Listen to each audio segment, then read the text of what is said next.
Hi readers. This week I'm going to tell you about suffix ed.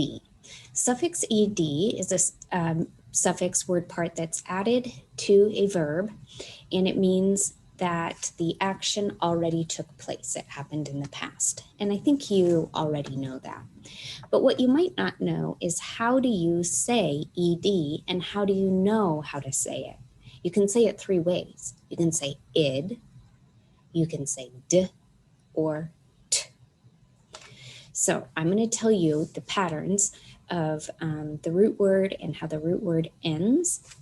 And then based on how that word ends, that's how you know how to read the ed. Okay, so I'm going to share my screen and I'm going to show you how you know when to say id, d, or t for ed. Okay, so let's start with, make sure it's dark enough. Let's start with how you know the ed says id. Okay. Now, if a word ends in the sound d or t, you say id for ed. I'll say it again. If a word ends with d or t, and you have to add ed because that word already happened, then you read it as id. Okay? If a word ends with d or t. So like this, the plane land, see how it ends with d, land, I hear id, and I write ed. Okay, let me do another one.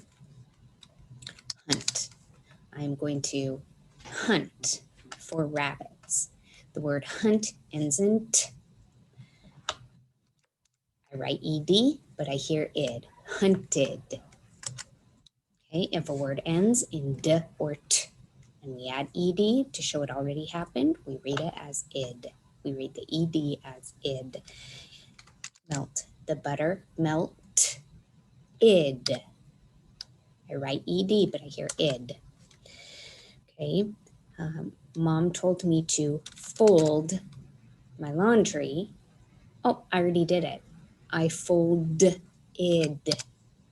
So I hear id, but I write ed because ed means it already happened. Okay, let's do the next pattern. Let me switch colors here. Okay. Ed is said d when a word ends with a voiced sound. Okay, this is easier than it sounds. So we say our letters,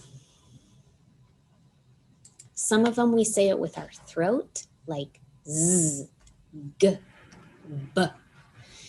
Some letters we say only with our mouth and a puff of air, like t, or k, sh. Those are all unvoiced whisper sounds. So d goes with the voiced sounds, and that's kind of nice because d is a voiced sound. You use your throat and your vocal cord to say d. Okay, so let me get my verbs in here. How about buzz? I hear the bee buzz. The bee buzzed away. I say buzzed, and you hear d, but I spell it ed because the buzz already happened. Next one, spell. My teacher is showing me how to spell words. Oh, I spelled them just fine. I already did it. I spelled my words. Ul. The word spell ends with ul. That's a voiced sound. I use my throat to say ul. I add ed because I already did the spelling, and I say d. That's how I pronounce it. That's how I know how to read it. Yell. It ends with ul. That's a voiced sound. I add ed. Yelled. Happen. What's going to happen? Well, we don't know. Oh, it already happened.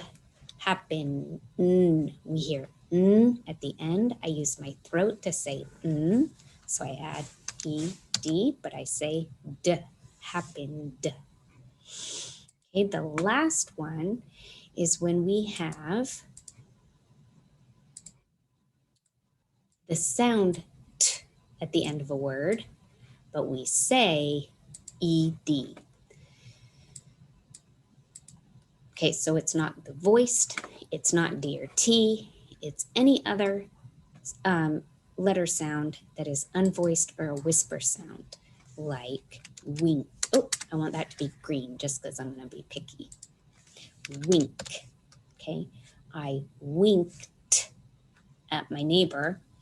I add ed, but I hear t because the word wink ends in an unvoiced sound. K, winked. Okay. How about the word hush? The baby was sleeping and my mom told me to hush. She hushed us. Hush is a whisper sound.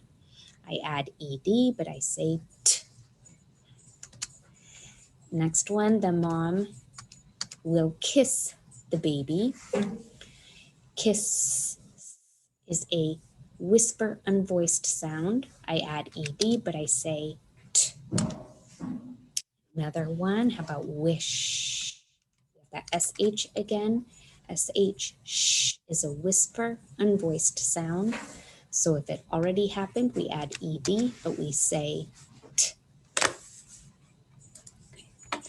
Your job now is to copy this chart and maybe somewhere on the chart, somewhere write that this all has to do with spelling ed. Somewhere do that. Ed, the suffix ed. We read it as id, d, or t, depending on the sound that comes right before that ed. Okay, I know this was a long one. Great job listening. Can't wait to see your charts.